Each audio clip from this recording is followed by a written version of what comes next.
참 예수님, 오늘 제 15강입니다.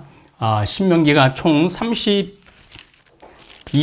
33장, 33장까지 있으니까 이제 반 정도 한 겁니다.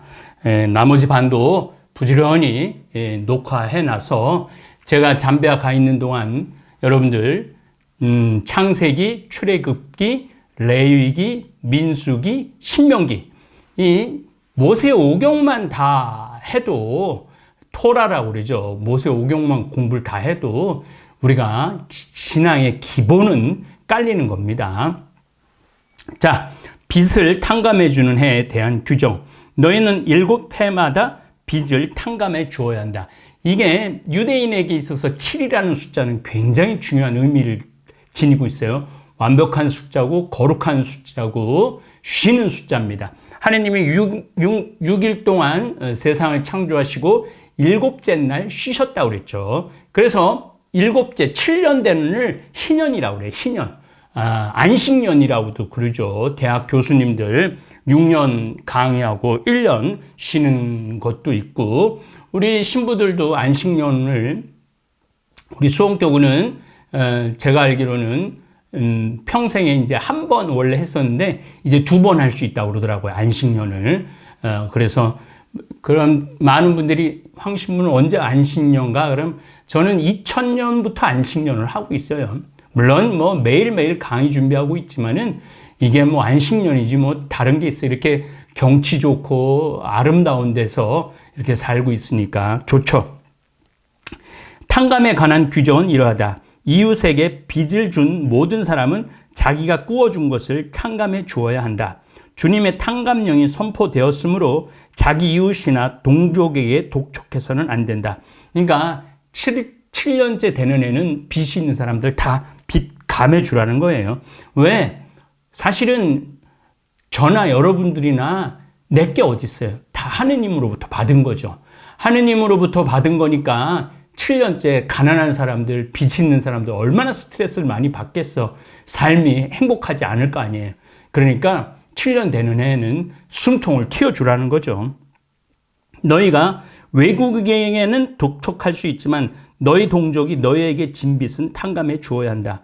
주 너희 하느님께서 너희에게 상속재산으로 차지하라고 주시는 땅에서 너희에게 복을 내리실 것이므로 너희 가운데는 가난한 이가 없을 것이다. 유대인들은 가난한 이가 없을 거라고 그러죠. 물론 사회를 형성하는 데 있어서 가난한 이가 없는 사회는 이 세상에 한 군데도 없어요. 그런데 놀랍게도 유대인들은 지금 미국의 부자의 한 40%가 유대인이라고 그러죠. 그러니까 가난한 이가 없을 거예요. 그리고 이제 폴란드나 러시아에서 유대인들이 미국으로 이민을 가면은 공항으로 마중을 나간대요. 그래갖고 공항으로 마중을 나가서 그 유대인들 아무것도 없는 이민자들 데리고 가서 그 백화점을 운영하는 사람이 백화점에 제일 좋은 자리를 준대요.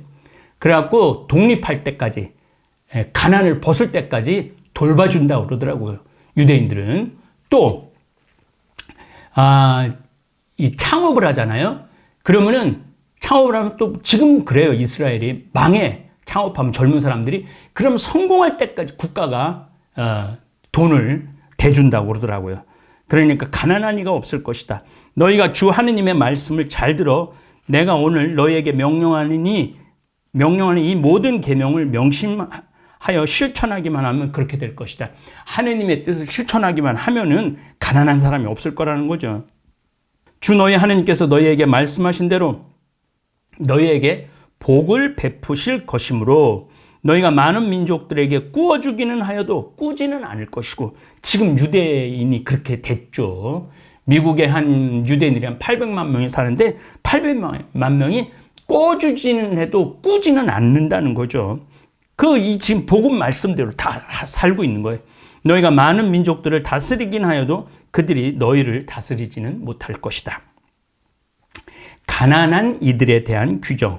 주 너희 하느님께서 너희에게 주시는 땅 어느 성에서 너희 동족 가운데 가난한 이가 있거든 가난한 그 동족에게 매정한 마음을 품거나 인색하게 굴어서는 안 된다. 제가 아까도 말씀드렸지만은 백화점이 있거나 뭐 사업체가 있는 사람들은 가난한 유대인들한테 다 돈 이자 안 받고 그가 독립할 때까지 도와준다는 거예요. 오히려 너희 손을 활짝 펴서 그가 필요한 만큼 넉넉히 구워줘야 한다. 너희 마음에 비열한 생각이 들어 일곱째에 곧 탕감의 해가 다가오는구나 하면서 너희가 가난한 동족을 괄시하고 그에게 아무것도 주지 않는 일이 없도록 조심하여라. 그러니까 이거 7년째는 다 빚이 탕감하니까 그 전에 그런 걸 이용해가 꾸는 사람도 그들한테도 넉넉하게 하라는 거죠. 그가 너희를 걸어 주님께 호소하면 너희에게 죄가 될 것이다. 너희는 그에게 반드시 주어야 한다. 그리고 그에게 줄 때 아까워하는 마음을 갖지 말아야 한다. 그러면 이 일 때문에 주 너희 하나님께서 너희가 하는 모든 일과 너희가 손대는 모든 것에 복을 내리실 것이다. 그러니까 더 잘 살게 해준다는 거예요. 인색하게 굴지 않으면 그 땅에서 가난한 이가 없어지지는 않을 것이다. 그러므로 내가 너희 땅에 있는 궁핍하고 가난한 동족에게 너희 손을 활짝 펴주라고 너희에게 명령하는 것이다. 사실은 저한테도 손 벌리는 사람들이 꽤 많은데 저는 그 많은 사람들을 다는 못 도와줘요. 그게 인간이 한계가 있더라고요. 다 도와주려고 그러면은 이 생태마을 또 팔아야 되니까 그래도 최선을 다해서 흉내는 내려고 노력은 합니다. 빚 때문에 종이 된 일을 놓아주는 규정. 너희 동족인 히브리 남자나 여자가 너희에게 팔려와서 6해 동안 너희 종으로 일할 경우 7째 해에는 그를 자유로이 놓아주어야 한다. 너희가 그를 자유로이 놓아줄 때 그를 빈손으로 놓아주어서는 안 된다. 빈손으로도 내보내지 말라는 거예요. 너희는 그에게 너희의 양떼와 타작마당과 술틀에서 넉넉히 내줘야 한다. 양떼는 짐승떼를 말하는 거예요. 가축을 말합니다. 타작마당은 열매를 말합니다. 술틀은 과일을 얘기를 하고 있어요. 타작마당은 곡식이고 술틀은 과일을 얘기합니다. 술틀에서 넉넉히 내주어야 한다. 주 너희 하나님께서 너희에게 복을 내리신 것을 그에게도 주어야 하는 것이다. 너희는 너희가 이집트 땅에서 종이었다는 것과 그러니까 이집트 땅에서 남의 종살이를 했으니까 6해 동안 집에서 종노릇을 했으면 해방시켜 주라는 거예요. 것과 주 너희 하나님께서 너희를 구해내신 것을 기억하여라. 그래서 내가 오늘 너희에게 이것을 명령하는 것이다. 하느님은 이스라엘을 이집트에서 끌어내셨기 때문에 얼마든지 지금 신명기에서 유대인들한테 요구할 수 있는 거죠.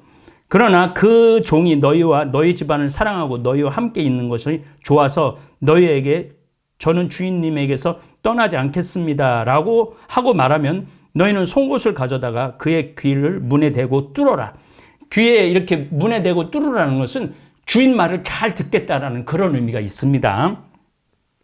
그러면 그는 평생 너희의 종이 될 것이다. 너희의 여종에게도 똑같이 하여라.